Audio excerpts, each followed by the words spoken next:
മകനായി മാറ്റിയോനേ,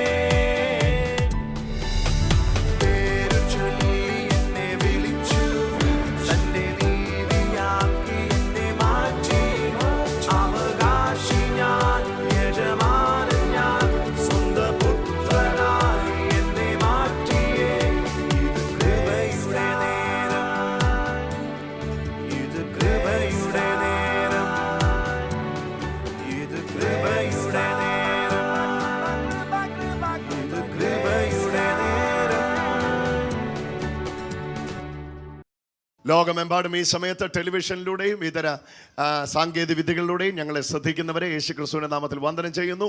പ്രിയമുള്ളവരെ, ഒരു തീം നിങ്ങളുമായിട്ട് സംസാരിക്കാൻ പോവുകയാണ്. ഇന്ന് സംസാരിക്കുന്ന തീമിൻ്റെ പ്രധാന തലക്കെട്ട് സ്നേഹം എന്നുള്ളതാണ്. സ്നേഹം എന്നുള്ളതാണ്. നിങ്ങൾക്കറിയാവുന്നതുപോലെ കൊരിന്ത്യർക്ക് എഴുതിയ ലേഖനം 12-ാം അധ്യായം, 13-ാം അധ്യായം, 14-ാം അധ്യായം, ഈ അധ്യായങ്ങളിലാണ് ഈ വിഷയത്തെ ഏറ്റവും കൂടുതൽ വിശദീകരിച്ചിട്ടുള്ളത്. കൊരിന്ത്യ ലേഖനം 12-ാം അധ്യായം ആത്മീക വരങ്ങളുടെ അധ്യായമാണെന്നാണ് പൊതുവിൽ വിവക്ഷിക്കുന്നത്. കൊരിന്ത്യ ലേഖനം 12-ാം അധ്യായത്തിൽ, 1 കൊരിന്ത്യ ലേഖനം 12-ാം അധ്യായത്തിൽ മുഴുവൻ ആത്മീക വരങ്ങളെക്കുറിച്ചുള്ള വിശദീകരണമാണ്. പ്രവചനത്തിൻ്റെ വരം, വിവിധ ഭാഷകളുടെ വരം, സഹായം ചെയ്യുവാനുള്ള വരം എന്നിങ്ങനെ രോഗശാന്തി വരം, ഭൂതങ്ങളെ പുറത്താക്കുന്ന വരം, അത്ഭുതങ്ങളെ ചെയ്യുന്ന വരം, വിവിധ വീര്യപ്രവർത്തികൾക്കായിട്ടുള്ള വരം എന്നിങ്ങനെ വിവിധ കൃപാവരങ്ങളുടെ വലിയ വിവരണമാണ് കൊരിന്ത്യർക്ക് എഴുതിയ ലേഖനം 12-ാം അധ്യായം. എന്നിട്ട് 12-ാം അധ്യായത്തിൻ്റെ ഏറ്റവും ഒടുവിലത്തെ വാക്യത്തിലേക്ക് ദയവായി നിങ്ങൾ വന്നാട്ടെ. 30-ഉം 31-ഉം വാക്യങ്ങൾ. എല്ലാവർക്കും രോഗശാന്തി വരമുണ്ടോ? എല്ലാവരും അന്യഭാഷയിൽ സംസാരിക്കുന്നുണ്ടോ? 31-ാം വാക്യം നോക്കി. എല്ലാവരും വ്യാഖ്യാനിക്കുന്നുവോ? ശ്രേഷ്ഠ വരങ്ങളെ വാഞ്ചിപ്പി. ഇനി അടുത്ത അതിശ്രേഷ്ഠമായ ഒരു മാർഗം. ഒന്ന് ശ്രദ്ധിച്ചു കേട്ടെ. കൊരിന്ത്യർക്ക് എഴുതിയ ലേഖനം 12-ാം അധ്യായത്തിൽ ഏകദേശം 16-ൽ അധികം വലിയ കൃപാവരങ്ങളെക്കുറിച്ച് വിശദീകരണം നൽകിയിട്ട്, വിവിധ ഭാഷകളുടെ വിശദീകരണം നൽകിയിട്ട്, ജ്ഞാനത്തിൻ്റെ വചനത്തിൻ്റെ വിശദീകരണം നൽകിയിട്ട്, രോഗശാന്തിയുടെ വിശദീകരണം നൽകിയിട്ട്, എല്ലാ വിശദീകരണവും നൽകി കഴിഞ്ഞിട്ട് ഒടുവിലിതാ വരുന്നു 31-ാം വാക്യത്തിൽ അപ്പോസ്തലൻ പറയുന്നു, ഇനി അതിശ്രേഷ്ഠമായ ഒരു മാർഗം. ഒന്ന് പറഞ്ഞേ, അതിശ്രേഷ്ഠമായ ഒരു മാർഗം ഞാൻ നിങ്ങൾക്ക് കാണിച്ചു തരാം. ഹല്ലേലൂയ. അപ്പൊ 12-ാം അധ്യായത്തിൽ പറഞ്ഞതിനെക്കാട്ടിലും എന്തോ വലിയ ഒന്ന് ഇനി കാണിച്ചു തരാമെന്ന് പറഞ്ഞ് അപ്പോസ്തലൻ പറയുകയാണ്. 12-ാം അധ്യായമാണ് എല്ലാവർക്കും വലുതായിട്ട് തോന്നുന്നത്. കാരണം അവിടെയാണ് ഭൂതത്തെ പുറത്താക്കുന്നതുള്ളത്, അവിടെയാണ് രോഗത്തെ സൗഖ്യമാക്കുന്നതുള്ളത്, അവിടെയാണ് ജ്ഞാനത്തിൻ്റെ വചനമുള്ളത്, അവിടെയാണ് പരിജ്ഞാനത്തിൻ്റെ വചനമുള്ളത്, അവിടെയാണ് വിവിധ ഭാഷകളുടെ വരങ്ങളുള്ളത്, എല്ലാം അവിടെയാണ്. പക്ഷെ 12-ാം അധ്യായം അവസാനിക്കുമ്പോൾ അപ്പോസ്തലൻ പറഞ്ഞത്, 12-ാം അധ്യായത്തിൽ പറഞ്ഞ എല്ലാം വലിയ കാര്യങ്ങളാണെന്നല്ല. 12-ാം അധ്യായത്തിൽ പറഞ്ഞ് അവസാനിപ്പിച്ചിട്ട് 12-ാം അധ്യായത്തിൻ്റെ ഏറ്റവും അവസാനത്തെ വാക്യം 31-ാമത്തെ വാക്യത്തിൻ്റെ 2-ാം ഭാഗത്ത് പറയുന്നു, ഇനി അതിശ്രേഷ്ഠമായ ഒരു മാർഗം, ഇനി അതിശ്രേഷ്ഠമായ ഒരു മാർഗം ഞാൻ നിങ്ങൾക്ക് കാണിച്ചു തരാം. ദയവായി നിങ്ങൾ 12-ാം അധ്യായത്തിന് 31-ാം വാക്യം ഒന്ന് അടിവരയിടുക. അതിശ്രേഷ്ഠമായ ഒരു മാർഗം. ഹല്ലേലൂയ. ഇംഗ്ലീഷ് ബൈബിളിലെ വാക്യം ഇങ്ങനെയാണ്, and moreover A most excellent way show I unto you. ഞാൻ നിങ്ങൾക്കിനി, ഇതുവരെ ഞാൻ നിങ്ങളോട് പറഞ്ഞത് വേ ആണെങ്കിൽ, ഇനി ഞാൻ മോർ എക്സലന്റ് വേ ഞാൻ നിങ്ങൾക്ക് കാണിച്ചു തരാൻ പോവുകയാണ്. ഹല്ലേലൂയ. ഇതുവരെ ഞാൻ നിങ്ങളോട് പറഞ്ഞത് കൃപാവരങ്ങളെക്കുറിച്ചാണെങ്കിൽ, ഇനി അതിശ്രേഷ്ഠമായ ഒരു ജീവിതത്തിൻ്റെ മാതൃക ഞാൻ നിങ്ങളോട് പറഞ്ഞു തരാം. അപ്പോൾ 12-ാം അധ്യായം പറഞ്ഞ് അവസാനിപ്പിക്കുന്നത് കൃപാവരങ്ങളാണ് വലുത് എന്ന് പറഞ്ഞല്ല, ഇതിലും വലുതെന്തോ ഉണ്ട്. അടുത്തിരിക്കുന്ന ആൾക്കോട് പറഞ്ഞ് ഒന്ന് കരം കൊടുത്ത് പറഞ്ഞ്, ഇതിലും വലുതെന്തോ ഉണ്ട്. ഹല്ലേലൂയ. ഇതിനും മേലെ എന്തോ ഉണ്ട്. ഹല്ലേലൂയ. 12-ാം അധ്യായം നിങ്ങൾ വേണമെങ്കിൽ ഒന്ന് രണ്ട് വാക്യങ്ങൾ വേണമെങ്കിൽ ഒന്ന് വേഗത്തിൽ നോക്കിക്കോ. ഹല്ലേലൂയ. 12-ാം അധ്യായത്തിൻ്റെ നോക്കി 6-ാം വാക്യം നോക്കിക്കേ, 6-ാമത്തെ വാക്യം നോക്കിക്കേ, 8-ാമത്തെ വാക്യം നോക്കിക്കേ. വായിച്ചാൽ മതി, പെട്ടെന്ന് നിങ്ങളങ്ങ് വായിച്ചോ. വീര്യപ്രവർത്തികളിൽ വ്യത്യാസമുണ്ട്. ഓക്കെ, വീര്യപ്രവർത്തികൾ 8-ാമത്തെ വാക്യം നോക്കിക്കേ. ആത്മാവിനാൽ ജ്ഞാനത്തിന്റെ വചനം. പിന്നെ അതേ വാക്യത്തിന്റെ 2-ാം ഭാഗം നോക്കിക്കേ, പരിജ്ഞാനത്തിന്റെ വചനം. പിന്നെ വേറൊരുവൻ ആത്മാവിനാൽ വിശ്വാസത്തിന്റെ വരം. പിന്നെ മറ്റൊരുവൻ ആത്മാവിനാൽ രോഗശാന്തിയുടെ വരം. പിന്നെ അടുത്തത് വീര്യപ്രവർത്തികളുടെ വരം. പിന്നെ മറ്റൊരുവന് പ്രവചന വരം, വേറൊരുവന് ആത്മാക്കളുടെ വിവേചനം, വേറൊരുവന് വിവിധ ഭാഷകള്, മറ്റൊരുവന് കൊടുത്ത ഭാഷകളുടെ വ്യാഖ്യാനം എന്നിങ്ങനെ വലിയ കാര്യങ്ങൾ 12-ാം അധ്യായത്തിൽ വിശദീകരിക്കുന്നത്. നോക്കണേ, വിവിധ ഭാഷകൾ സംസാരിക്കുമ്പോൾ രോഗി സൗഖ്യമാകുന്നു, ഭൂതങ്ങൾ പുറത്താകുന്നു, പുറത്താകുന്നു.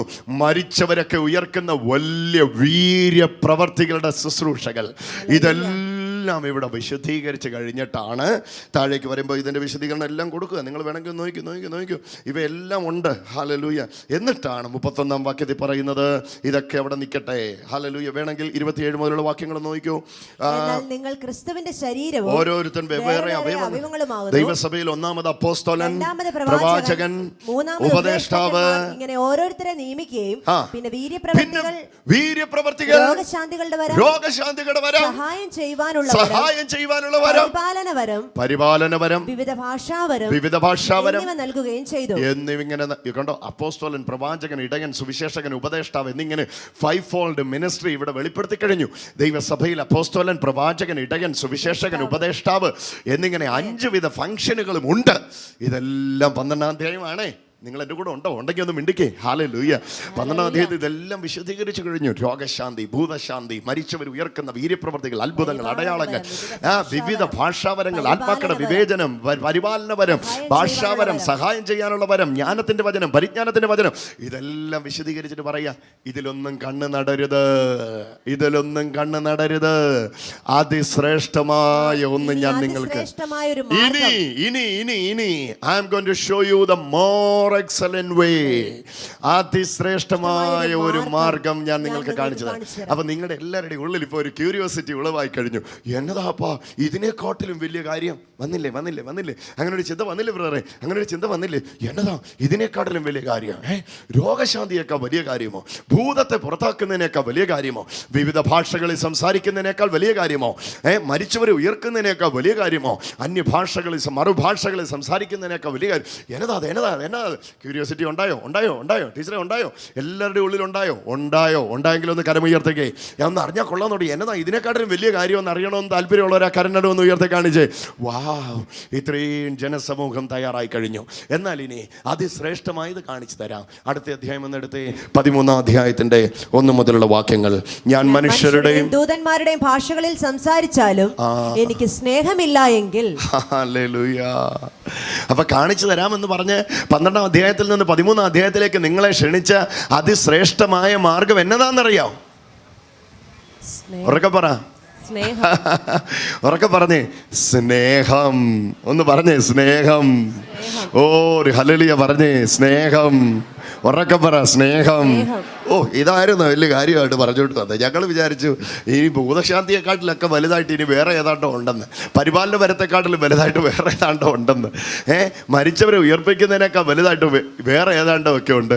ഞങ്ങളുടെ ലിസ്റ്റിൽ ഇവരൊക്കെയാണ് വലുത്. പക്ഷെ കർത്താവിൻ്റെ ലിസ്റ്റിൽ വലുത് സ്നേഹമുള്ളവനാണ്. കരമടിച്ചൊന്ന് യേശുവിന് മഹത്വം കൊടുത്ത്. ഹല്ലേലൂയ. 13-ാം അധ്യായം വായിക്കുമ്പോഴാണ് എൻ്റെ ദൈവമേ, ദൈവം ആഗ്രഹിക്കുന്ന ഏറ്റവും വലിയ ദൈവദാനം എന്ന് പറയുന്നത് സ്നേഹമുള്ളവരാവുക എന്നുള്ളതാണ്. അടുത്തിരിക്കുന്ന ആളുടെ കരം പിടിച്ചൊന്ന് കുലുക്കി പറഞ്ഞ്, സ്നേഹമുള്ളവരാവുക. ഹല്ലേലൂയ. 13-ാം അധ്യായത്തിലെ സ്നേഹം എന്ന വിഷയം ഇതിന്റെ തലക്കെട്ടെടുത്ത് ഞാൻ വിശദീകരിച്ചിട്ടുണ്ട്. എന്നാലും വിട്ടുപോകാതിരിക്കാൻ വേണ്ടി ഒരിക്കൽ കൂടെ ഞാൻ ആ വാക്യങ്ങൾ വേണമെങ്കിൽ വായിക്കാം. ഞാൻ മനുഷ്യരുടെയും ദൂതന്മാരുടെയും ഭാഷയിൽ സംസാരിച്ചാലും. മനുഷ്യരുടെയും ദൂതന്മാരുടെയും ഭാഷ എന്ന് ഇവിടെ വിവക്ഷിച്ചിരിക്കുന്നത് സ്വർഗീയവും ഭൗമികവുമാകുന്ന ഭാഷ. സ്വർഗത്തിൽ സംസാരിക്കുന്ന ഭാഷയും ഭൂമിയിൽ സംസാരിക്കുന്ന ഭാഷയും. മുമ്പേ 12-ാം അധ്യായത്തിൽ വിശദീകരിച്ചപ്പോൾ പറഞ്ഞു വിവിധ ഭാഷകളുടെ വരങ്ങളുണ്ട്, വിവിധ ഭാഷകളുടെ വ്യാഖ്യാനങ്ങളുണ്ട് എന്ന് പറഞ്ഞാൽ സ്വർഗീയവും ഭൗമികമാകുന്ന ഭാഷകൾ അറിയുകയും വ്യാഖ്യാനിക്കുകയും ചെയ്താലും എന്ന് പറഞ്ഞാൽ അന്യഭാഷയുടെ 2 തരംതിരിവാകുന്ന മനുഷ്യരുടെയും ദൂതന്മാരുടെയും ഭാഷയിൽ ഞാൻ സംസാരിച്ചാലും മറുഭാഷയ്ക്കകത്ത്, അന്യഭാഷയ്ക്കകത്ത് 2 തരംതിരിവുകളുണ്ട്. ഒന്ന് മനുഷ്യൻ മനസ്സിലാക്കുന്ന ഭാഷ, 2 മനുഷ്യൻ മനസ്സിലാക്കേണ്ട ആവശ്യമില്ലാത്ത ഭാഷ. കൊരിന്ത്യർക്ക് എഴുതിയ ലേഖനത്തിൽ പറയുമ്പോൾ 13-ാം അധ്യായത്തിൽ പറയുന്നു അന്യഭാഷയെ സംസാരിക്കുന്നവൻ മനുഷ്യരോടല്ല ദൈവത്തോടത്ര സംസാരിക്കുന്നത്. ആരും തിരിച്ചറിയുന്നില്ലല്ലോ. അപ്പോൾ ആരും തിരിച്ചറിയാത്ത ഭാഷയും ഉണ്ട് അന്യഭാഷയ്ക്കകത്ത്. എന്നാൽ അപ്പോസ്തലപ്രവൃത്തി 2-ാം അധ്യായത്തിൽ കൂടി വന്നവരുടെ നടുവിൽ പരിശുദ്ധാത്മാവ് വന്ന് മറുഭാഷകളിൽ അവർ സംസാരിക്കാൻ തുടങ്ങിയപ്പോൾ കൂടി വന്നവർ പറഞ്ഞ വാക്കോർമ്മയുണ്ട്, നാം സംസാരിക്കുന്ന ഭാഷയിൽ ഇവർ ദൈവത്തിൻ്റെ വൻകാര്യങ്ങളെ പ്രസ്താവിക്കുന്നുവല്ലോ എന്ന് പറഞ്ഞ് ദൈവത്തെ മഹത്വപ്പെടുത്തുവാനിടയായി. അപ്പോൾ മനസ്സിലാകുന്ന ഭാഷയുണ്ട്, മനസ്സിലാകാത്ത ഭാഷയുണ്ട് മറുഭാഷയ്ക്കകത്ത്. ആ 2 ഭാഷകളെയാണ് അപ്പോസ്തലൻ ഇവിടെ 2ആയിട്ട് തിരിച്ചിരിക്കുന്നത്. ഒന്ന് ദൂതന്മാരുടെ ഭാഷ അഥവാ സ്വർഗീയ ഭാഷ, ദൈവത്തോട് സംസാരിക്കുന്ന ഭാഷ. 2 ഭൂമിയിൽ വ്യാഖ്യാനം ആവശ്യമുള്ള 2ാമത്തെ ഭാഷ, സ്വർഗീയ ഭാഷകളിൽ വ്യാഖ്യാനം ആവശ്യമുള്ളതായി 2ാമത്തെ ഭാഷ. ഇത് രണ്ടും കൂടെ ഒരാൾ സംസാരിക്കുന്നു. നോക്കിയ വാക്യം, ഞാൻ മനുഷ്യരുടെയും ദൂതന്മാരുടെയും ഭാഷ സംസാരിച്ചാലും എനിക്ക് സ്നേഹമില്ലെങ്കിൽ ഞാൻ മുഴങ്ങുന്ന ചെമ്പോ ചിലമ്പുന്ന കൈത്താളം മാത്രമേ. ചിലമ്പുന്ന കൈത്താളവും മുഴങ്ങുന്ന ചെമ്പും എങ്ങനെയാണ്? അടിക്കുമ്പോൾ റിങ് ചെയ്യുമ്പോൾ ശബ്ദം ഉണ്ടാവും, പക്ഷെ പിന്നീട് ശബ്ദം ഉണ്ടാകുകയില്ല. ഹല്ലേലൂയ. ഇതുപോലാണ് സ്നേഹമില്ലാതെ അന്യഭാഷ പറയുന്നവൻ. അപ്പം ഇവിടെ അപ്പോസ്തലൻ പറയാൻ ആഗ്രഹിക്കുന്ന മറുഭാഷയേക്കാൾ വലുത് സ്നേഹമാണ്. അടുത്തിരിക്കുന്ന ആൾക്കൊന്ന് കരം പിടിച്ച് പറഞ്ഞ്, ഒത്തിരി മറുഭാഷയൊന്നും പറഞ്ഞില്ലേലും സാരമില്ല, അതിലും വലുതാണ് സ്നേഹം. ഹല്ലേലൂയ. ഒന്ന് ചേർന്ന് പറഞ്ഞേ, മറുഭാഷയേക്കാൾ വലുതാണ് സ്നേഹം. ഹല്ലേലൂയ. രണ്ടാമത്തെ വാക്യം നോക്കിയേ, പ്രവചനവരത്തേക്കാൾ വലുതാണ് സ്നേഹം. ഇന്ന് അത് ഞാൻ വിശദീകരിച്ചിട്ടുള്ളതുകൊണ്ട് ഞാൻ വിട്ടു വേഗം പറഞ്ഞു വിടുകയാണ്. മറുഭാഷയേക്കാൾ വലുതാണ് സ്നേഹം. പിന്നെയോ പ്രവചനവരത്തേക്കാൾ വലുതാണ് സ്നേഹം. സകല മർമ്മങ്ങളും ഗ്രഹിക്കുന്നതിനേക്കാൾ വലുതാണ് സ്നേഹം. എനിക്കുള്ളതെല്ലാം അന്നദാനം ചെയ്യുന്നതിലും വലുതാണ് സ്നേഹം. ശരീരം ചുടാനേൽപ്പിക്കുന്നതിലും വലുതാണ് സ്നേഹം.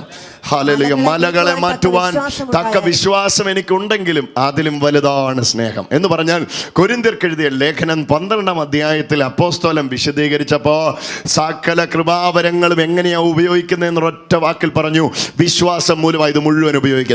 അപ്പൊ കൊരിന്ത്യ ലേഖനം 12-ാം അധ്യായം വായിക്കുന്ന ഏതൊരു സാധാരണക്കാരനും മനസ്സിലാകും, കൊരിന്ത്യർക്ക് എഴുതിയ ലേഖനം 12-ാം അധ്യായത്തിലൂടെ ഒരു കാര്യം മനസ്സിലാകും, അത് ഇതാണ്, വിശ്വാസമാ വലുത്. പക്ഷെ 13-ാം അധ്യായത്തിൽ അപ്പോസ്തലൻ തിരുത്തുകയാണ്, വിശ്വാസം അല്ല വലുത്, സ്നേഹം വലുത്. കരമടിച്ചൊന്ന് യേശുവിന് മഹത്വം കൊടുത്തേ. വിശ്വാസമല്ല വലുത്, സ്നേഹമാണ് വലുത്. ഒരാൾക്കൊന്ന് കരം കൊടുത്തെന്ന് പറഞ്ഞേ, വിശ്വാസമല്ല വലുത്, ഞാനതിന് വിശദീകരിക്കാൻ പോകുകയാണ്. സ്നേഹമാണ് വലുത്.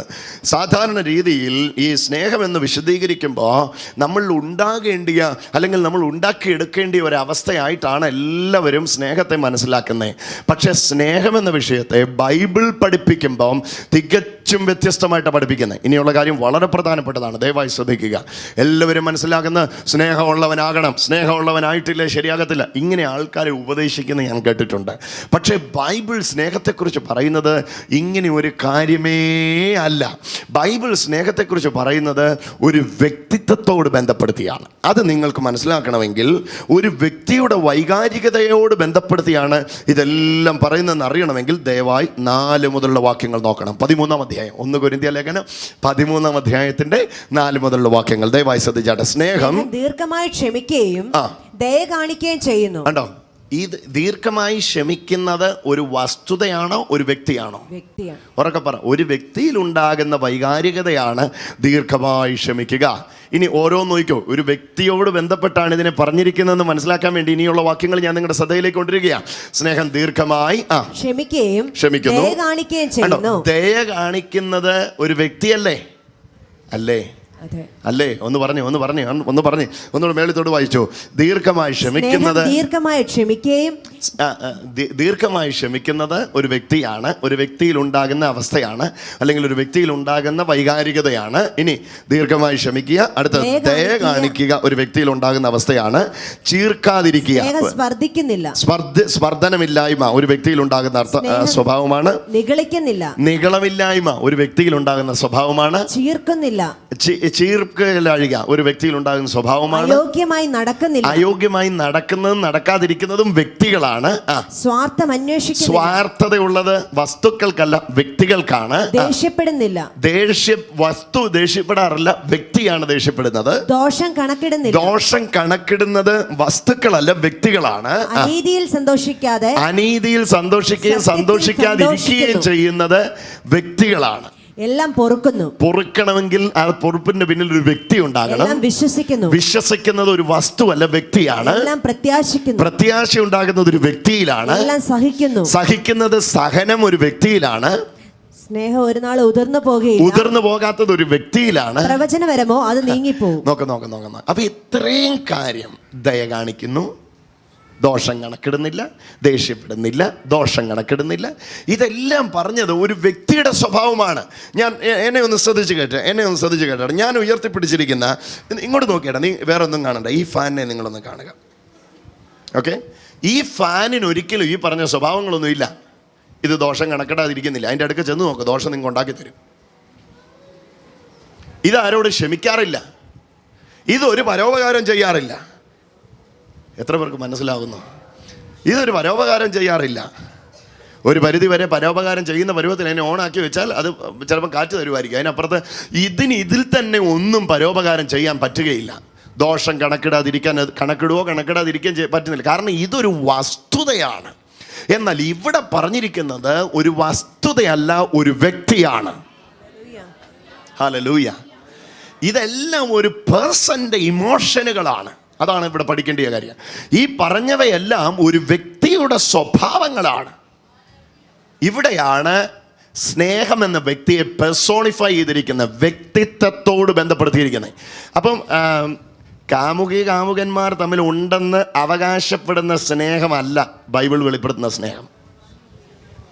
നിന്റെ കൂടെ ഞാനും ചാകും എന്ന് അവൾ അവനെ നോക്കി, അവൻ അവളെ നോക്കി പറഞ്ഞതല്ല ബൈബിൾ വെളിപ്പെടുത്തുന്ന സ്നേഹം.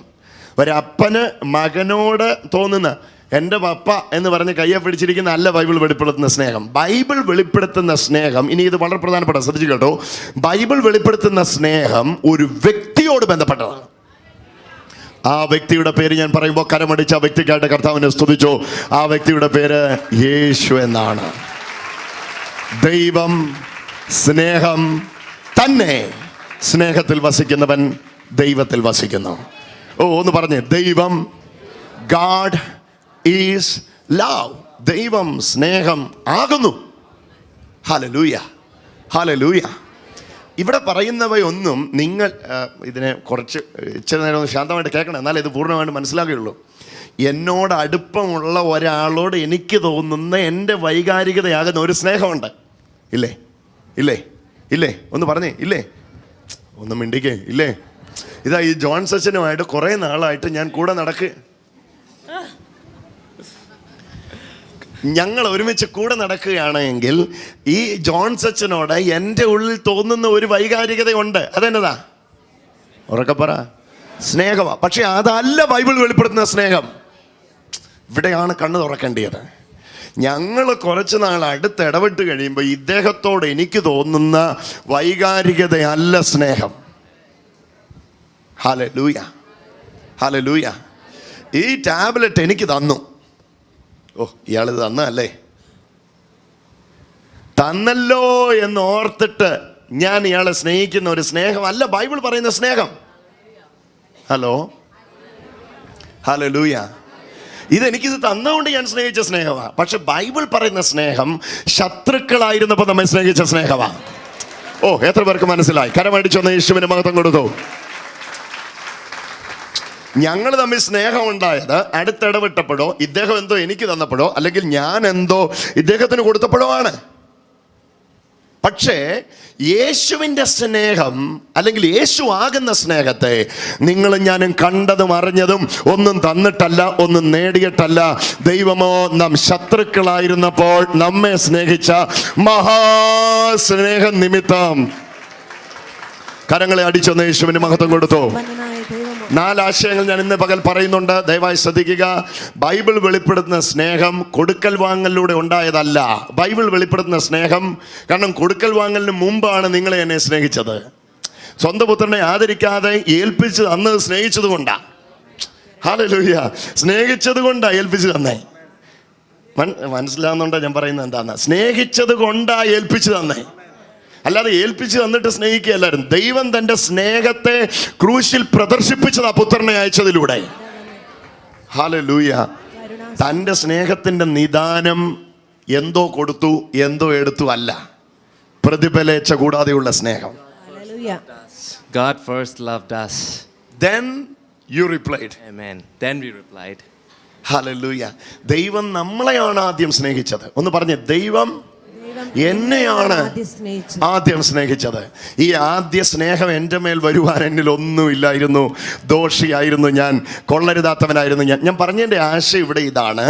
ഈ സ്നേഹത്തിൻ്റെ വ്യക്തിത്വത്തെ അറിയുമ്പോഴാണ് ഈ സ്നേഹത്തിൻ്റെ ആഴത്തെ നമ്മൾ മനസ്സിലാക്കുന്നത്. പലരും ചിന്തിക്കുന്നത്, കൊരിന്ത്യർക്ക് എഴുതിയ ലേഖനം 13-ാം അധ്യായം വായിച്ചിട്ട് നെറ്റി വിളിക്കും, ഇതെല്ലാം സ്നേഹമുള്ളവർക്കുണ്ടാകുന്ന സ്വഭാവമാണെന്ന് ചിന്തിക്കും. അല്ല, സ്നേഹമുള്ളവർക്കുണ്ടാകുന്ന സ്വഭാവമായിട്ട് നിങ്ങളത് കാണുന്നെങ്കിൽ ഓർത്തോ, സ്നേഹവാൻ വന്നത് കൊണ്ടുണ്ടായതാ. സ്നേഹവാനായ യേശു അകത്ത് വന്ന് ഉണ്ടാക്കി എടുക്കുന്നതാണ് ഈ സ്വഭാവങ്ങളെല്ലാം. അല്ലാതെ സ്നേഹം എനിക്ക് വന്നപ്പോൾ ഞാൻ ഉണ്ടാക്കിയെടുത്തതല്ല. ഹല്ലേലൂയ. ഒന്ന് പറഞ്ഞേ, ഹല്ലേലൂയ, ഹല്ലേലൂയ.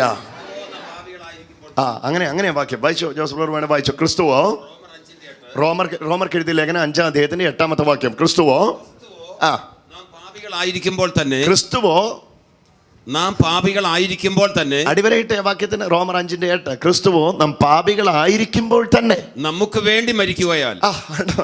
അപ്പൊ ഈ ലവ്, ഈ സ്നേഹം എവിടെ തുടങ്ങിയതാന്ന് നോക്കിയേ? പാപികളായിരിക്കുമ്പോഴേ തുടങ്ങിയതാ. ഞങ്ങൾ തമ്മിലുള്ള സ്നേഹം അടുത്ത് ഇടപെട്ടപ്പോ തുടങ്ങിയതാ. നിങ്ങൾ അടുത്തിരിക്കുന്ന വ്യക്തിയെ സ്നേഹിക്കുന്നത് കാണാൻ തുടങ്ങിയ പിന്നെയാ. നിങ്ങൾക്ക് പലരും പറയാറുണ്ട്, അയാൾ പണ്ട് എനിക്കൊരു ചായ മേടിച്ചു തന്നു, അതുകൊണ്ട് എനിക്ക് അയാളുടെ സ്നേഹമാണ്. അന്ന് ഞാൻ ബുദ്ധിമുട്ടിലായിരുന്നപ്പോൾ ഒരു 100 രൂപ കാശ് എൻ്റെ കയ്യിൽ എടുത്തു തന്ന, അതുകൊണ്ട് എനിക്ക് അയാളുടെ സ്നേഹമാണ്. അപ്പം എൻ്റെ ബുദ്ധിമുട്ട് തീർത്ത ഒരു വ്യക്തിയോട് എനിക്ക് തോന്നുന്ന വൈകാരികതയാ സ്നേഹം. അല്ലെങ്കിൽ എൻ്റെ വണ്ടി ഓടിച്ച, എന്നോടൊപ്പം നടന്ന, എന്നെ സഹായിച്ച, എൻ്റെ വസ്ത്രം കഴുകി തന്ന, അല്ലെങ്കിൽ എനിക്കൊരു ഉടുപ്പ് വാങ്ങി തന്ന, ഓ ആ അമ്മ അവരെൻ്റെ ബർത്ത്ഡേക്ക് എനിക്കൊരു ഉടുപ്പ് തന്നതാണല്ലോ, എന്നാൽ അവരെ സ്നേഹിച്ചേക്കാം. അപ്പം നിങ്ങളുടെ എൻ്റെ സ്നേഹം എന്തോ സ്വീകരിച്ചിട്ടുള്ളതാ. പക്ഷെ ദൈവത്തിന്റെ സ്നേഹം റോമർ 5:8 പറയുന്നു, ദൈവമോ നാം ശത്രുക്കളായിരുന്നപ്പോൾ തന്നെ. വായിച്ചോ ജോസഫ് ബ്രദറെ? നാം പാപികളായിരിക്കുമ്പോൾ തന്നെ നമുക്ക് വേണ്ടി മരിക്കുകയാൽ. കണ്ടോ? അപ്പം ദൈവം പ്രദർശിപ്പിച്ച സ്നേഹം, ഇവിടെയാണ് ആ ചിന്ത ഞാൻ വരുന്നത്. പ്രധാന ചിന്ത ഞാൻ പറയുകയാണ്, ശ്രദ്ധിച്ചു കേൾക്കുക. ദൈവം പ്രദർശിപ്പിച്ച സ്നേഹം തൻ്റെ നേച്ചറായ സ്നേഹമാണ്. എത്ര പേർക്ക് ഇത് മനസ്സിലായി? ഹല്ലേലൂയ. ദൈവം പ്രദർശിപ്പിച്ച സ്നേഹം നല്ല അതിൻ്റെ ആശയമുണ്ട്, പക്ഷെ എനിക്കത് വിശദീകരിക്കാൻ പറ്റുന്നില്ല. ആർക്കെങ്കിലും പറ്റുമെങ്കിൽ പറഞ്ഞു. ദൈവം പ്രദർശിപ്പിച്ച സ്നേഹം തൻ്റെ സ്വഭാവമാകുന്ന സ്നേഹമാണ്.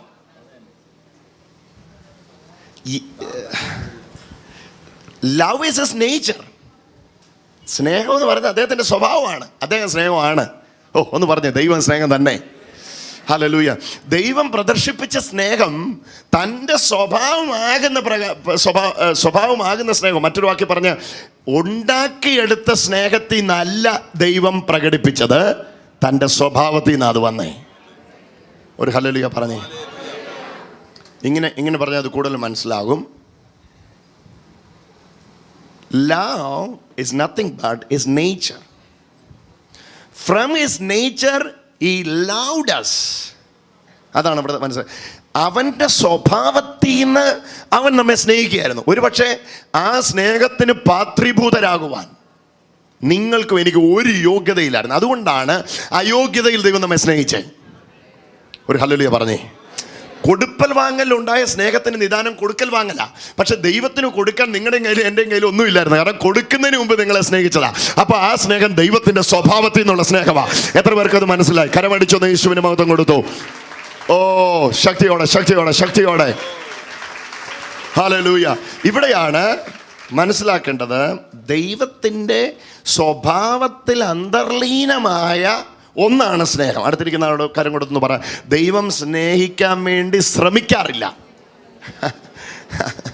ഹല്ലേലൂയ. അതാ കറക്റ്റ് വാക്ക്. ദൈവം സ്നേഹിക്കാൻ വേണ്ടി ശ്രമിക്കാറില്ല. എനിക്ക് ഇദ്ദേഹത്തെ ഒന്ന് സ്നേഹിക്കണമല്ലോ, എന്നാ ഒന്ന് ശ്രമിച്ചേക്കാം. ഉണ്ടാകുന്നില്ല, ഉണ്ടാക്കാൻ ദൈവം ശ്രമിക്കാറില്ല. കാരണം ദൈവത്തിൽ അതുണ്ട്. കാരണം ഹീ ഈസ് ഗോഡ്. ദൈവത്തിൻ്റെ സ്വഭാവമാണ് സ്നേഹം. ഒന്ന് പറഞ്ഞേ, ദൈവത്തിൻ്റെ, ഉറക്കെ പറഞ്ഞു, ദൈവത്തിൻ്റെ സ്വഭാവമാണ് സ്നേഹം. ദൈവം സ്നേഹിക്കാൻ ശ്രമിക്കാറില്ല. ദൈവത്തിൽ നിന്ന് സ്വഭാവമാകുന്ന സ്നേഹം ശ്രമം കൂടാതെ, അതാ പറഞ്ഞു ഒന്ന് സ്വീകരിച്ചോ, ശ്രമം കൂടാതെ ആ സ്നേഹം പുറത്തു വരികയാണ്. കാരണം അത് അദ്ദേഹത്തിൻ്റെ സ്വഭാവമാണ്. ഒന്ന് പറഞ്ഞ്, അത് അദ്ദേഹത്തിൻ്റെ സ്വഭാവമാണ്. കൊടുപ്പിനെയോ എടുപ്പിനെയോ ബേസ് ചെയ്തുള്ളതല്ലാതെ ഇത് നേച്ചറാണ്. എത്ര പേർക്ക് മനസ്സിലായി? കൊടുപ്പിനെ മനസ്സിലായി ഞാൻ പറയുന്നത്. ഞാൻ ദൈവത്തിന് എന്തോ കൊടുത്തു, ദൈവത്തിൽ നിന്ന് എന്തോ എടുത്തു എന്നുള്ളതിനെ ബേസ് ചെയ്തുള്ളത് ഹ്യൂമൻ ലവ് ആണ്, മാനുഷിക സ്നേഹമാണ്. ദൈവിക സ്നേഹം കൊടുപ്പിനെയും എടുപ്പിനെയും ബേസ് ചെയ്തുള്ളതല്ല, അത് അദ്ദേഹത്തിൻ്റെ സ്വഭാവമാണ്. ഒന്ന് പറഞ്ഞേ, അത് അദ്ദേഹത്തിൻ്റെ സ്വഭാവമാണ്. ചേർന്നൊന്ന് പറഞ്ഞേ, അത് അദ്ദേഹത്തിൻ്റെ സ്വഭാവമാണ്. ഇവിടെ ആ സ്വഭാവത്തിൻ്റെ കാര്യമാണ് 4 മുതലുള്ള വാക്യങ്ങൾ വിശദീകരിക്കുന്നത്. സ്നേഹം കണ്ടോ, വ്യക്തി എടുക്കുക. 4:13 മുതലുള്ള വാക്യങ്ങൾ. സ്നേഹം ദീർഘമായി ക്ഷമിക്കുകയും, കണ്ടോ, ദീർഘമായി ക്ഷമിക്കുന്നു. നോക്ക്, ദീർഘമായി ക്ഷമിക്കുന്നു. ഏത് ഘട്ടത്തിൽ? ക്ഷമ കിട്ടാൻ ഞാൻ യോഗ്യനല്ലെങ്കിൽ കൂടെ എന്നോട് എന്ത് ചെയ്യുന്നു? ദീർഘമായി ക്ഷമിക്കുന്നു. ഒന്ന് ചേർന്ന് പറഞ്ഞേ, ക്ഷമ. മനസ്സിലായി? എൻ്റെ കയ്യിലിരിപ്പ് കൊണ്ട് ദീർഘമായ ക്ഷമ കിട്ടാൻ ഞാൻ യോഗ്യനല്ല. But He loved us. He is loving us. അവൻ നമ്മെ സ്നേഹിക്കുന്നു. അപ്പോൾ മനസ്സിലാക്കണം, ദാറ്റ് ഈസ് ഹിസ് നേച്ചർ. അതവൻ്റെ സ്വഭാവമാണ്, അതവിടുത്തെ പ്രകൃതിയാണ്. ആ പ്രകൃതിയെ വിട്ട് അവിടത്തേക്ക് മാറാൻ പറ്റില്ല. എത്ര പേർക്ക് മനസ്സിലായി? ഹല്ലേലൂയ. അതുകൊണ്ടാണ് പ്രിയമുള്ളവരെ ഇപ്പോഴും ദൈവം നമ്മെ സ്നേഹിക്കുന്നത്. ആമേൻ. ഹല്ലേലൂയ. ഇത് തിരിച്ചറിയാതിരിക്കരുത്. അതുകൊണ്ടാണ് ഇപ്പോഴും ദൈവം നിങ്ങളെ സ്നേഹിക്കുന്നത്. കാരണം ദീർഘമായി ക്ഷമ വാങ്ങാനുള്ളതൊന്നും നിങ്ങളുടെ കയ്യിലില്ല. ബട്ട് സ്റ്റിൽ, എന്നിട്ടും ഇപ്പോഴും ദൈവം നിങ്ങളോട് ദീർഘമായി ക്ഷമിക്കുന്നെങ്കിൽ അതിൻ്റെ അർത്ഥം ഇത് അദ്ദേഹത്തിൻ്റെ സ്വഭാവമാണ്. ഈ സ്വഭാവത്തിൽ നിന്ന് ഇറങ്ങാൻ അദ്ദേഹത്തിന് പറ്റത്തില്ല. കരമടിച്ച് ആ വലിയ കൃപയ്ക്കായിട്ട് ഒന്ന് യേശുവിന് മഹത്വം കൊടുത്തു. ഓരോന്ന് വായിച്ചോ. സ്നേഹം ദീർഘമായി ക്ഷമിക്കുകയും ദയ കാണിക്കുകയും ചെയ്യുന്നു. കണ്ടോ, ദയ കാണിക്കുക. ദയ കാണിക്കപ്പെടുക, അല്ലെങ്കിൽ ദയ വാങ്ങാൻ ഞാൻ യോഗ്യനല്ല. പിന്നെ എന്തിനാ ഞാൻ യോഗ്യൻ? ശിക്ഷയ്ക്കാണ് ഞാൻ യോഗ്യൻ. ശിക്ഷയ്ക്ക് യോഗ്യനായി എനിക്ക് പോലും രക്ഷ തരുന്നു. എന്നാ കാര്യം? അവളോട് ദയ കാണിക്കേണ്ട ആവശ്യമില്ല. സ്വാഭാവികമായിട്ട് മനുഷ്യൻ പറയുന്നതന്നെ, അവൾ ചെയ്തത് ഓർമ്മയില്ലേ, അവൻ ചെയ്തത് ഓർമ്മയില്ലേ, അവളോട് ദയ കാണിക്കേണ്ട ആവശ്യമില്ല എന്ന് പറയുമ്പോഴും, എല്ലാവരും പറയുമ്പോഴും കർത്താവ് നമ്മളോട് കാണിച്ചു തന്നെ. ഉറക്കെ പറ, ദയ ദയ ദയ. അപ്പം പറഞ്ഞു എനിക്ക് അവനോടൊരു ദയയില്ല. അമ്മ പറഞ്ഞു എനിക്ക് അവനോടൊരു ദയയില്ല. മക്കൾ പറഞ്ഞു ഞാൻ തിരിഞ്ഞു നോക്കത്തില്ല, ഒരു ദയയില്ല. എന്നാലും ദൈവം ദയ കാണിക്കാതിരുന്നോ? ഉറക്കെ പറ, ദൈവം ദയ കാണിച്ചെങ്കിൽ ദാറ്റ് ഈസ് ഹിസ് നേച്ചർ. അതവൻ്റെ സ്വഭാവമാണ്. ദയ കാണിക്കുക. ദയാലുവായ ദൈവം. കരമടിച്ചൊന്ന് യേശുവിന് മഹത്വം കൊടുത്തു. അദ്ദേഹത്തിന് സ്വഭാവത്തിൽ നിന്ന് മാറാൻ പറ്റില്ല. കാരണം ഇന്നലെ എന്താണോ അദ്ദേഹം, അതാ ഇന്ന്. ഇന്നെന്താണോ അതാണ് അദ്ദേഹം നാളെ. ഇന്നലെയും ഇന്നും എന്നേക്കും അനന്യൻ. കരങ്ങളെ അടിച്ചുകൊണ്ട് ഒന്ന് യേശുവിന് മഹത്വം കൊടുത്തു. ഹല്ലേലൂയ. ഓരോന്ന് നിങ്ങൾ വായിച്ചെടുത്തോ, ഞാൻ വിശദീകരിക്കേണ്ട ആവശ്യമില്ല. 13 അധ്യായത്തിൽ 4 മുതലുള്ള വാക്യങ്ങൾ നോക്കിക്കോ നിങ്ങൾ. ദയ കാണിക്കുന്നു, ക്ഷമ കാണിക്കുന്നു. വായിച്ചോ. സ്നേഹം സ്പർദ്ധിക്കുന്നില്ല, സ്നേഹം നിഗളിക്കുന്നില്ല. കണ്ടോ, ഇവിടെ ഗോഡ്ലി നേച്ചറാണ് വിശദീകരിക്കുന്നത്. ദൈവത്തിൻ്റെ പ്രകൃതിയാണ് വിശദീകരിക്കുന്നത്. ദൈവത്തിന് ദോഷം കണക്കിടാൻ പറ്റുന്നില്ല. അതിനെ അങ്ങനെയൊന്ന് കണ്ടേ. ദൈവത്തിന് എനിക്ക് ദോഷം ചെയ്യാൻ പറ്റുന്നില്ല. എന്നാ ക്ലിയർ അതല്ലേ? ദൈവത്തിന് എനിക്ക് ദോഷം ചെയ്യാൻ പറ്റുന്നില്ല. കാരണം ചെയ്താൽ അത് അദ്ദേഹത്തിൻ്റെ സ്വഭാവത്തിന് വിരുദ്ധമാണ്. സ്വഭാവത്തിന് വിരുദ്ധമായത് ചെയ്യാൻ അദ്ദേഹം ഇഷ്ടപ്പെടുന്നില്ല. സോ ഇവിടെയാണ് വാസ്തവത്തിൽ ദൈവത്തെ നാം തിരിച്ചറിയുന്നത്. ഓരോ വാക്യങ്ങൾ നിങ്ങൾ എടുത്തു, ദൈവത്തിന്റെ സ്വഭാവമാണ്. നിഗളിക്കുന്നില്ല. കണ്ടോ, അവന് പറയേണ്ട ആവശ്യമില്ല. ചീർക്കുന്നില്ല, അയോഗ്യമായി നടക്കുന്നില്ല. ദൈവത്തിന്റെ നേച്ചറിൽ അയോഗ്യമായി നടപ്പില്ല. ദൈവത്തോട് ആരെങ്കിലും പറയാറുണ്ടോ, ദേ വിശുദ്ധനാകണം കേട്ടോ, ദേ അയോഗ്യമായിട്ടൊന്നും നടക്കല്ലോ കേട്ടോ?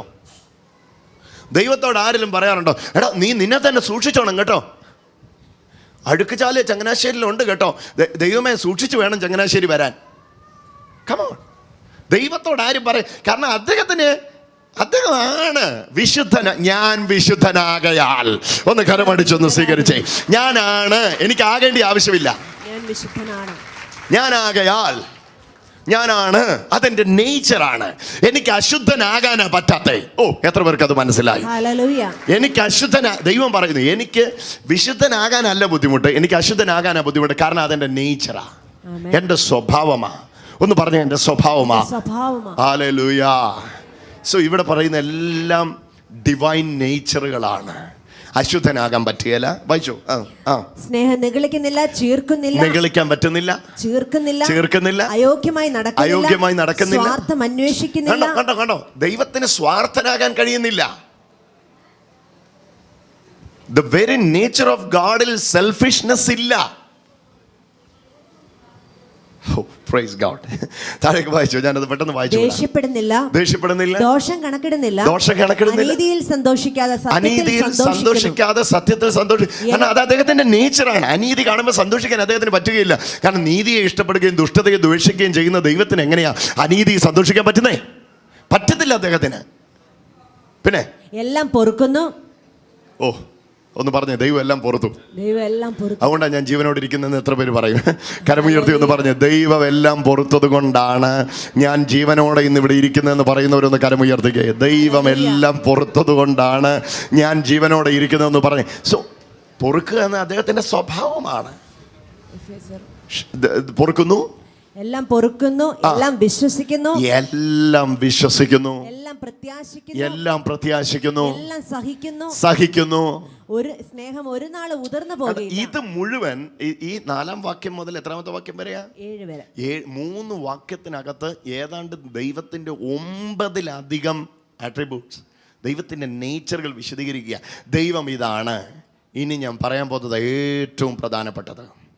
ഇതായ ദൈവം മേളിൽ ഞാൻ പറഞ്ഞു, ദോഷം കണക്കിടാത്ത, പിന്നെ അനീതിയിൽ സന്തോഷിക്കാത്ത, എല്ലാം പൊറുക്കുന്ന, എല്ലാം വിശ്വസിക്കുന്ന, എല്ലാം സഹിക്കുന്ന, ഇതാണ് ദൈവം. ഈ ദൈവം ഇന്ന് എവിടെ ഇരിക്കുന്നേ? എൻ്റെ ഉള്ളിൽ. മഹത്വത്തിന്റെ പ്രത്യാശയായ ക്രിസ്തു നിങ്ങളുടെ ഉള്ളിലിരിക്കുന്നു. ഒന്ന് ചേർന്ന് കരമടിച്ച് സ്വീകരിച്ചോ വേണമെങ്കിൽ അതിനെ. മഹത്വത്തിന്റെ പ്രത്യാശയായ ക്രിസ്തു. ചേർന്ന് പറഞ്ഞു, മഹത്വത്തിന്റെ പ്രത്യാശയായ ക്രിസ്തു. ഉറക്കെ പറ, മഹത്വത്തിന്റെ പ്രത്യാശയായ ക്രിസ്തു എൻ്റെ ഉള്ളിലിരിക്കുന്നു. ഇപ്പം മനസ്സിലായോ? പൊറുക്കാൻ പറ്റാത്തവനോടും നിങ്ങൾ പൊറുക്കാൻ കാര്യം എന്നാന്ന്? ക്ഷമിക്കാൻ പറ്റാത്തവനോടും നിങ്ങൾ ക്ഷമിക്കാൻ കാര്യം എന്നാന്ന്? അവൻ എന്നോട് ചെയ്തതോർത്താൽ എന്ന് പറഞ്ഞ് അവിടെ നിന്ന് ഇറങ്ങിപ്പോയിട്ട് ചെയ്തെല്ലാം മറന്ന് ആ വീട്ടിലേക്ക് തിരിച്ചു പോകാൻ കാര്യം എന്നാന്നറിയോ? ഇത് നിങ്ങൾ ഉണ്ടാക്കിയെടുത്തതല്ല, നിങ്ങളിൽ വന്നവൻ ഉണ്ടാക്കിയെടുത്തത്. ഇത് അദ്ദേഹത്തിന്റെ സ്വഭാവമാ. കരമടിച്ചൊന്ന് യേശുവിന് മഹത്വം കൊടുത്തു. യേശുവേ, ഹല്ലേലൂയ, ഹല്ലേലൂയ. ഇത് കർത്താവിന് അറിയാമായിരുന്നു. അതുകൊണ്ടാണ് യേശു പറഞ്ഞത്, നിങ്ങൾ തമ്മിൽ സ്നേഹിക്കുന്നതിനാൽ നിങ്ങൾ എൻ്റെ ശിഷ്യന്മാരെന്ന് ലോകം അറിയും. If love Leeds U, you will be my disciples. നിങ്ങളെ സ്നേഹമാ നയിക്കുന്നെങ്കിൽ ഞാനാ നയിക്കുന്നേ. ഞാനാ നയിക്കുന്നേ. കാരണം സ്നേഹം ഞാനാ. സ്നേഹം ഞാൻ പറഞ്ഞ ഒരു വാക്കല്ല, സ്നേഹം ഞാൻ പറഞ്ഞ ഒരു ഉപദേശമല്ല, മലയിലിരുന്ന് ഞാൻ പ്രസംഗിച്ച ഒരു പ്രസംഗമല്ല. സ്നേഹം ഞാനാ. സ്നേഹം ദൈവം സ്നേഹമാകുന്നു. ഒന്ന് പറഞ്ഞേ, ദൈവം സ്നേഹമാകുന്നു.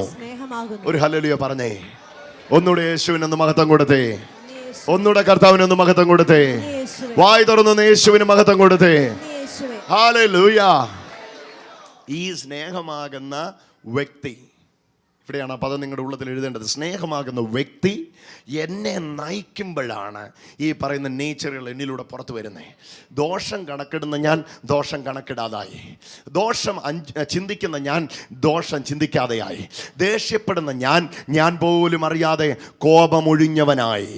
ഒന്ന് കേട്ടെ, ശണ്ടയുണ്ടാക്കുന്ന ഞാൻ ശണ്ടയില്ലാത്തവനായി, അശുദ്ധിയിൽ ജീവിക്കുന്ന ഞാൻ വിശുദ്ധിയിൽ ജീവിക്കാൻ തുടങ്ങി. എത്ര പേർക്ക് മനസ്സിലായി?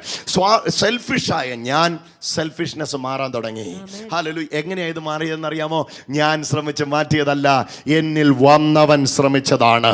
നിങ്ങളിൽ വന്നവൻ വേറെ ആരുമല്ല. സ്നേഹം എന്നതിന്റെ പിന്നിലെ വ്യക്തി. സ്വീകരിച്ചോ? പുറത്ത് ഓഡിറ്റോറിയത്തിന് പുറത്ത് വെയിലത്തിരിക്കുന്നവർ വരെ സ്വീകരിച്ചോ? നിങ്ങളുടെ മേൽ അകൃപ ഇന്നിവിടെ വ്യാപരിച്ചുകൊണ്ടിരിക്കുകയാണ്. ഇതിനകത്ത് തെരഞ്ഞു നിൽക്കുന്ന ഈ ജനസമൂഹം മുഴുവൻ കരമടിച്ച വചനത്തെ ഏറ്റെടുത്തു. സ്നേഹം ഒരു വ്യക്തിയാണ്. ആ വ്യക്തിയുടെ പേര് യേശുവാണ്.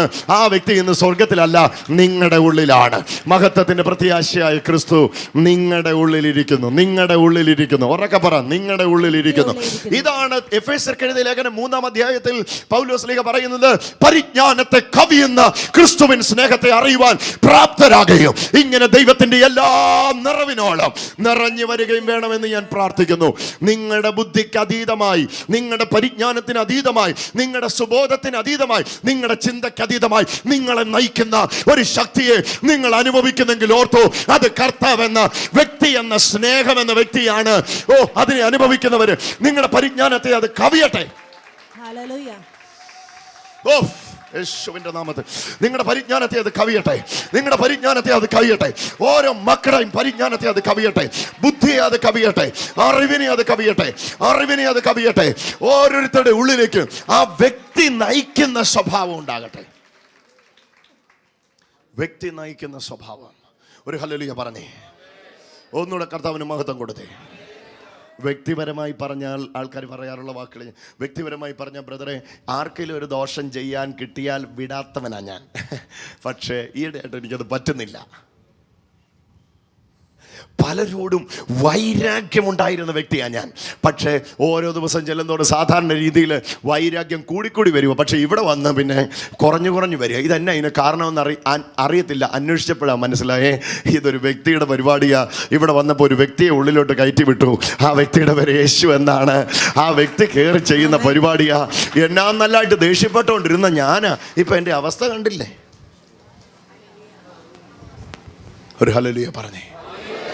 കഴിഞ്ഞ ദിവസം ഇവിടെ പ്രേയറിന് വരുന്ന ഒരു സഹോദരിയുടെ ഭർത്താവ് 3-ാമത്തെ പ്രാവശ്യം 3 ആഴ്ചയായിട്ട് അടുപ്പിച്ച് വരുന്നുണ്ട്. അപ്പോൾ ആ പുള്ളിക്കാരൻ പറഞ്ഞ ഒരു സാക്ഷി ഞാൻ ഓർക്കുകയാണ്. യാദൃശ്യമായിട്ടാണ് ഞാൻ അദ്ദേഹത്തോട് സംസാരിച്ചത്. ഞാൻ ഇവളെ ഇങ്ങോട്ട് പ്രാർത്ഥനയ്ക്ക് വിടാൻ കാര്യം, ഇവള് നാട് നീളെ പ്രാർത്ഥനയ്ക്ക് പോകുന്നവളായിരുന്നു. പക്ഷെ ഞാൻ ഇവളെ ഇങ്ങോട്ട്, കൈയൊന്നും ഉയർത്തണ്ട, ഇവിടെ ഇരിപ്പുണ്ട്, എൻ്റെ കൺമുമ്പിൽ തന്നെ ഇരിപ്പുണ്ട്.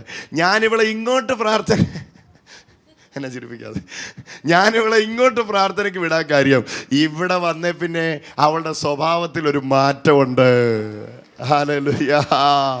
ഇവിടെ വന്നേ പിന്നെ അവളുടെ സ്വഭാവത്തിൽ ഒരു മാറ്റമുണ്ട്. പണ്ട് ഒന്ന് പറഞ്ഞാൽ രണ്ടാമതിന് ചട്ടി എറിഞ്ഞ് ഉടയ്ക്കുന്നവളായിരുന്നു അവൾ. ഞാനിപ്പം ദേഷ്യപ്പെടുത്തിയാലും അവൾ ദേഷ്യപ്പെടുന്നില്ല.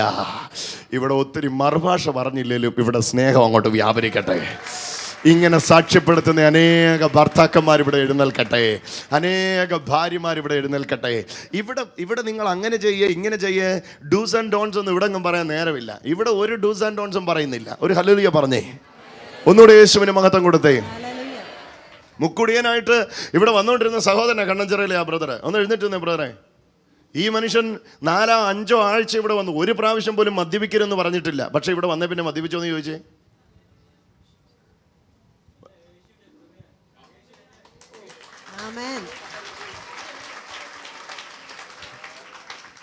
എന്താണെന്നറിയോ, ഇവിടെ ചെയ്യുന്നത് ഒരു വ്യക്തി അകത്തോട്ട് കയറ്റി വിടുക.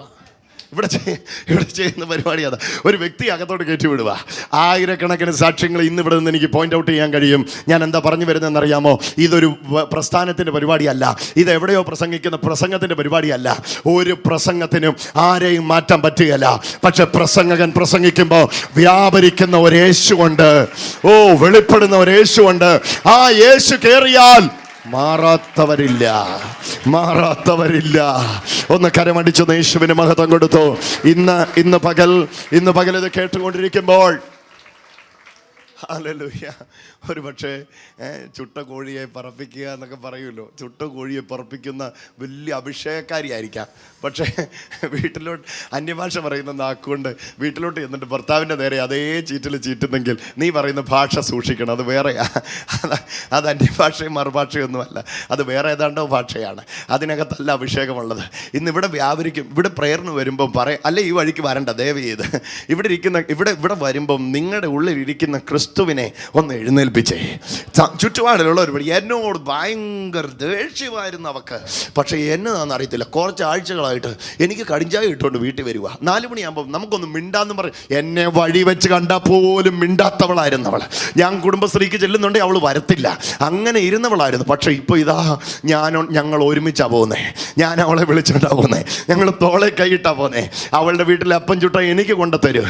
അവിടെ കോഴിയെ കൊന്നാൽ മതി, അതിൻ്റെ ഇറച്ചി ഇവിടെ വരും. എന്നതാ ഈ സ്നേഹബന്ധത്തിന് കാരണം? അവരന്വേഷിക്കട്ടെ, എന്നിട്ട് ഇവിടെ വന്നവർ കർത്താവിൻ്റെ മഹത്വം അറിയട്ടെ. ഇതാ യേശു പറഞ്ഞ്, നിങ്ങൾ തമ്മിൽ സ്നേഹിക്കുന്നതിനാൽ നിങ്ങൾ എൻ്റെ ശിഷ്യന്മാരെന്ന് ലോകം അറിയും. കഴിഞ്ഞിടയ്ക്ക് ഒരു പിതാവ് പറഞ്ഞ ഒരു കാര്യം, നിങ്ങൾ ബ്രദറെ ഒരു കാര്യം ചെയ്ത് എൻ്റെ മോനെയും കൂടെ അങ്ങ് കൊണ്ടോക്കോ.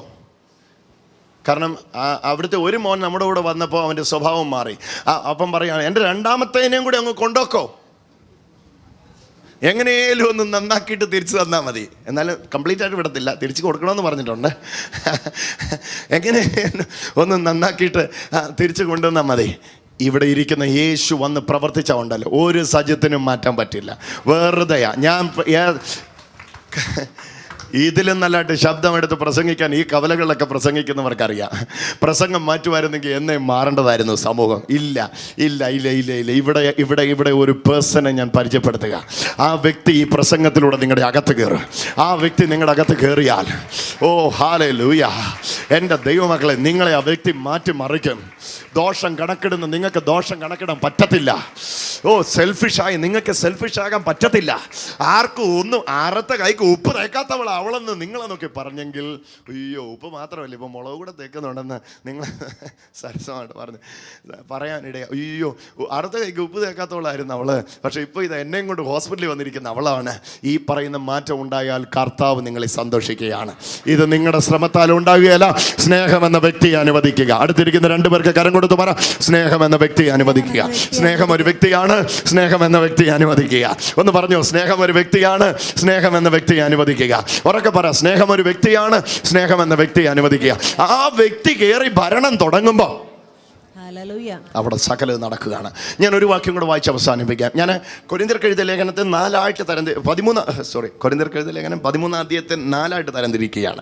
ആദ്യത്തെ 1-ാം ഭാഗമാണ് 4 വരെയുള്ള വാക്യങ്ങൾ. 4 വരെയുള്ള വാക്യത്തിൽ പറഞ്ഞു, കൃപാവരങ്ങളെക്കാൾ വലുത് സ്നേഹമാണ്. 4 മുതൽ താഴേക്ക് 8 വരെ 9 വരെയുള്ള വാക്യങ്ങൾ വിശദീകരിക്കുന്നു.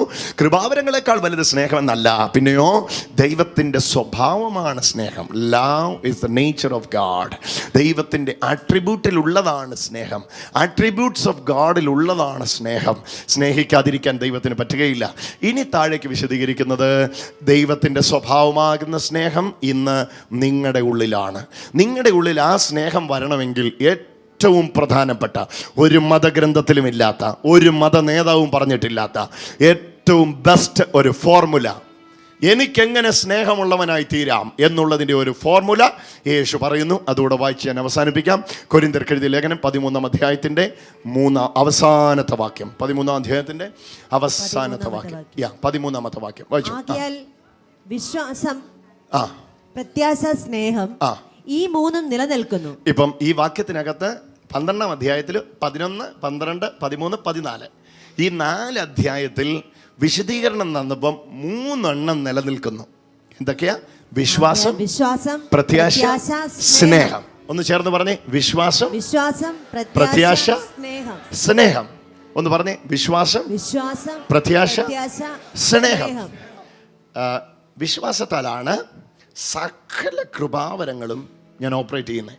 So faith is very important. വിശ്വാസം വളരെ പ്രധാനപ്പെട്ടതാണ്. ഞാൻ രോഗികളെ സൗഖ്യമാക്കുന്നെങ്കിൽ വിശ്വാസത്താലാണ് ചെയ്യുന്നത്. ഞാൻ വചനത്തിൻ്റെ വിവേചനം എടുക്കുന്നെങ്കിൽ വിശ്വാസത്താലാണ് ചെയ്യുന്നത്. സോ വിശ്വാസം വലുതാണെന്ന് 12-ാം അധ്യായത്തിൽ പറഞ്ഞു കഴിഞ്ഞു. സകല കൃപാവരങ്ങൾ ഉപയോഗിക്കപ്പെടുന്ന വിശ്വാസത്താലാണ്. ഇനി 13-ാം അധ്യായത്തിലാണ്, ശ്രദ്ധിച്ച് കേട്ടോണേ, 13-ാം അധ്യായത്തിൽ വിശദീകരിക്കുമ്പോൾ 2-ാമത്തെ തീമിനെ കൊണ്ടുവന്നു. എന്താണെന്നറിയോ? സ്നേഹം. ഉറക്കെ പറ, സ്നേഹം. 14-ഉം 15-ഉം അധ്യായത്തിൽ നിങ്ങൾ വീട്ടിൽ പോയി വായിച്ചാൽ മതി. 14-ഉം 15-ഉം അധ്യായത്തിൽ ഒറ്റ വിശദീകരണം. എന്താണെന്നറിയോ? ഹോപ്പ്, പ്രത്യാശ. മരിച്ചവർ ഉയർക്കും, കർത്താവ് വരും. ഹല്ലേലൂയ. ഒന്ന് പറഞ്ഞേ, മരിച്ചവർ അക്ഷയരായി ഉയർക്കും. മരിച്ചവർ കേവലം ഉയർക്കുന്നില്ല എങ്കിൽ മരിച്ചവർക്ക് വേണ്ടി സ്നാനം ഏൽക്കുന്നവർ എന്ത് ചെയ്യും? 15-ാം അധ്യായം നിങ്ങൾ വീട്ടിൽ പോയി വായിച്ചാൽ മതി. 11-ഉം 12-ഉം വിശ്വാസം, 13-ാം അധ്യായം സ്നേഹം, 14-ഉം 15-ഉം പ്രത്യാശ. കരമടിച്ചൊന്ന് യേശുവിനെ സ്തുതിച്ച് ഒന്നുകൂടെ പറയണം. 11-ഉം 12-ഉം വിശ്വാസം, 13 സ്നേഹം, 14-ഉം 15-ഉം പ്രത്യാശ. എന്നിട്ട് ഇതിന് നടുക്കുള്ള അധ്യായത്തിൽ ഏറ്റവും വലിയ സ്നേഹത്തിന്റെ ഫോർമുല വിശദീകരിക്കുന്നു. 13-ന്റെ 13-ാം വാക്യം, വിശ്വാസം, പ്രത്യാശ, സ്നേഹം, ഇവ 3ഉം ഏറ്റവും അവസാനം നിലനിൽക്കുന്നു. ഏറ്റവും ലാസ്റ്റ് ഇത് 3 ഉള്ളൂ കേട്ടോ. വിശ്വാസത്താൽ നിങ്ങൾ ചെയ്ത അത്ഭുതങ്ങൾ, പ്രത്യാശ നിങ്ങളുടെ അകത്ത് വന്നത്, പിന്നെ സ്നേഹം, ഇവ 3 നിലനിൽക്കുന്നു. എന്നിട്ട് ഇനി എല്ലാവരും ഈ വാക്യത്തിന് അടിവരയിട്ടു. എന്നോട് ചേർന്നത് ഈ വാക്യം ഒന്ന് പറഞ്ഞു. വിശ്വാസം, എല്ലാവരും കരമുയർത്തി ഒന്ന് പറഞ്ഞു. വിശ്വാസം, ആകയാൽ വിശ്വാസം. 2 കരം ഉയർത്തി ഉറക്കെ പറ. വിശ്വാസം, പ്രത്യാശ, സ്നേഹം, ഇവ 3 നിലനിൽക്കുന്നു. ഇവയിൽ വലുതോ സ്നേഹം തന്നെ. ഉറക്കെ പറ, സ്നേഹം തന്നെ. കൈ താഴ്ത്തിയിട്ടെ ഒന്ന് ചോദിക്കട്ടെ, വിശ്വാസത്തെക്കാൾ വലുത് സ്നേഹമാണോ? ആണോ? വിശ്വാസങ്ങളെക്കാൾ വലുത് സ്നേഹമാണോ? അങ്ങനെയാണ് എന്തിനാ വിശ്വാസത്തിൻ്റെ പേര് തമ്മിലടിക്കുന്നത്? ലോജിക് ഞാൻ ചോദിക്കുകയാണ്, ആൻസർ മീ, എനിക്ക് മറുപടി തരാം. വിശ്വാസത്തെക്കാൾ വലുതാ സ്നേഹമെങ്കിൽ പിന്നെ എന്തിനാ ഈ വിശ്വാസത്തിന്റെ പേര് തമ്മിലടിക്കുന്നേ? ഏയ് കമാൺ, ലോകത്തിൽ നടക്കുന്ന തമ്മിലടി മുഴുവൻ ഏതിന്റെ പേരില്ല? നീ അത് വിശ്വസിക്കുന്നു, ഞാൻ ഇത് വിശ്വസിക്കുന്നു. നമുക്ക് ഒരുമിച്ച് പറ്റുകയില്ല. ആ മുറിയിരുന്ന് നീ പ്രാർത്ഥിച്ചോ, ഈ മുറിയിരുന്ന് ഞാൻ പ്രാർത്ഥിക്കും. മേലെ നമുക്ക് ഒരുമിച്ചിരുന്ന് പ്രാർത്ഥിക്കാൻ ഒക്കത്തില്ല, കാരണം നമ്മുടെ രണ്ടുപേരുടെയും വിശ്വാസം രണ്ട.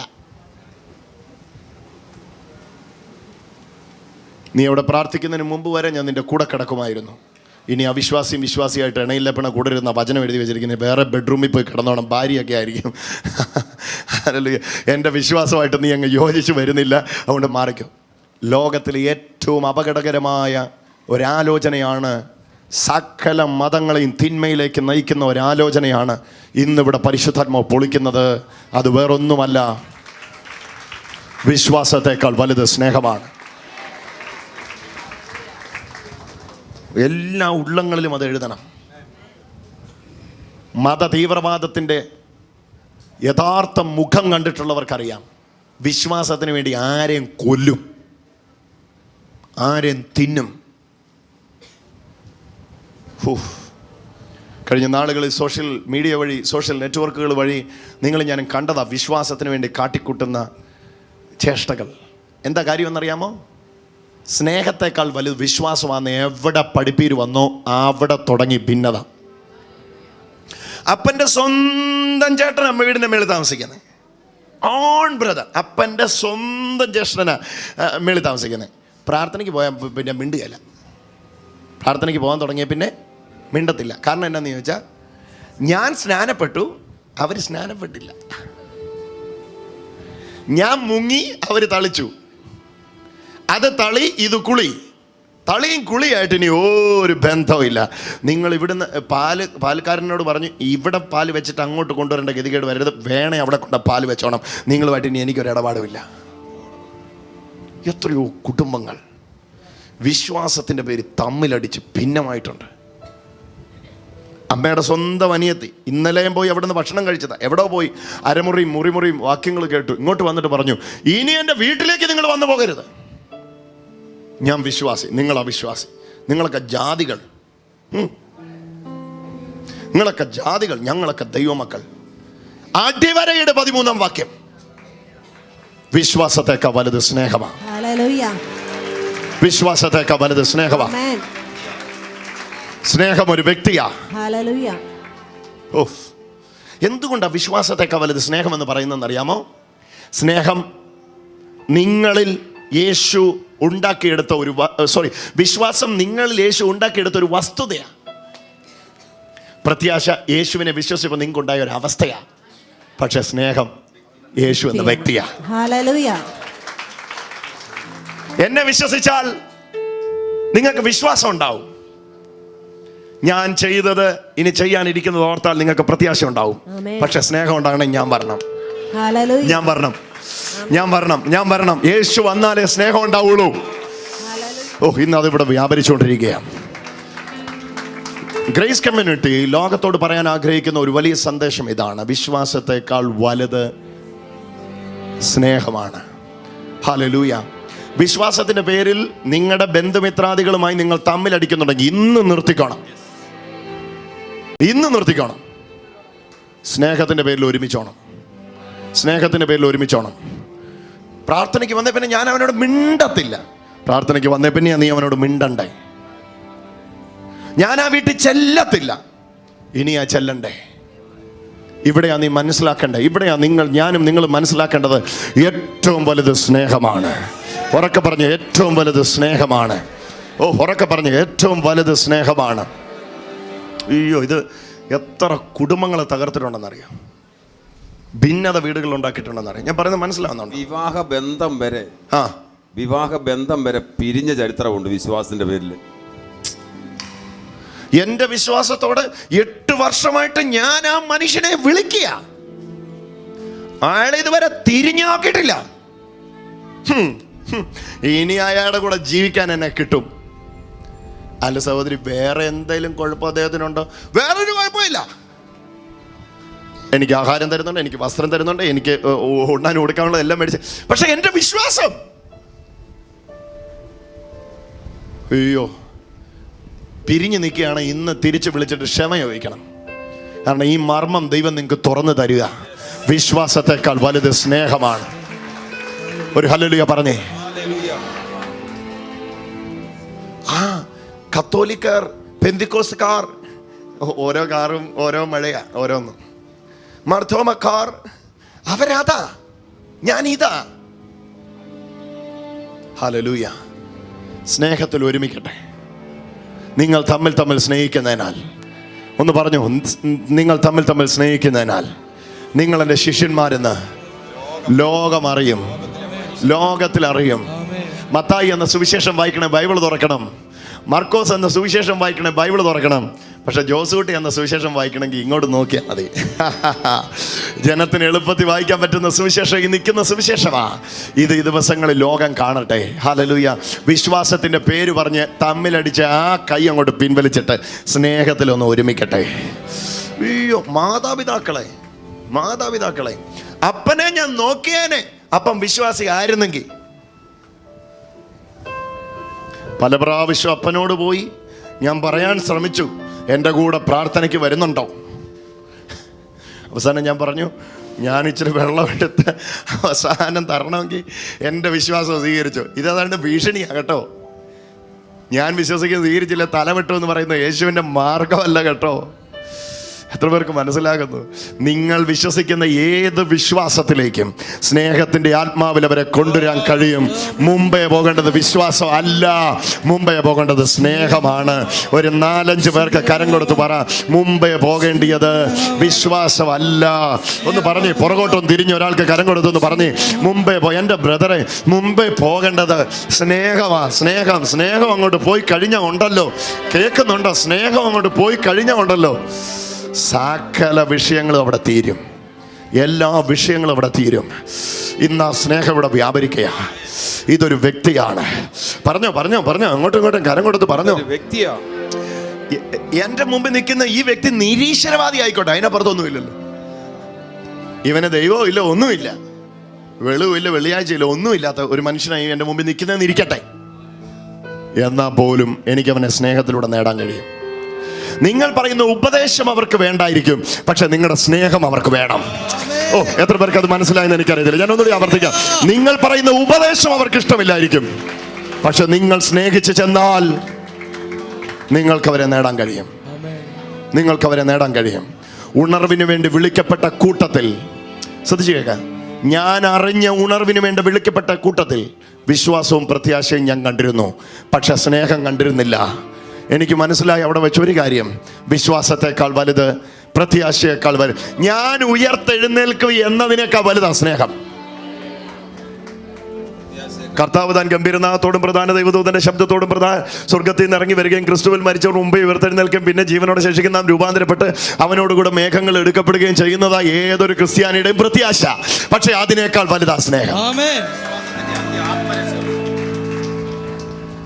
വിശ്വാസത്തിന്റെ അന്തമാണ് നിങ്ങൾക്ക് ലഭിച്ച ആത്മരക്ഷ, പക്ഷെ അതിനേക്കാൾ വലുതാണ് സ്നേഹം. ഓ, ഇതൊരു വ്യക്തിയാ. ഒന്ന് പറഞ്ഞു, ഇതൊരു വ്യക്തിയാ. ഓ, എത്ര പേര് ഈ വ്യക്തിയെ അനുവദിക്കും?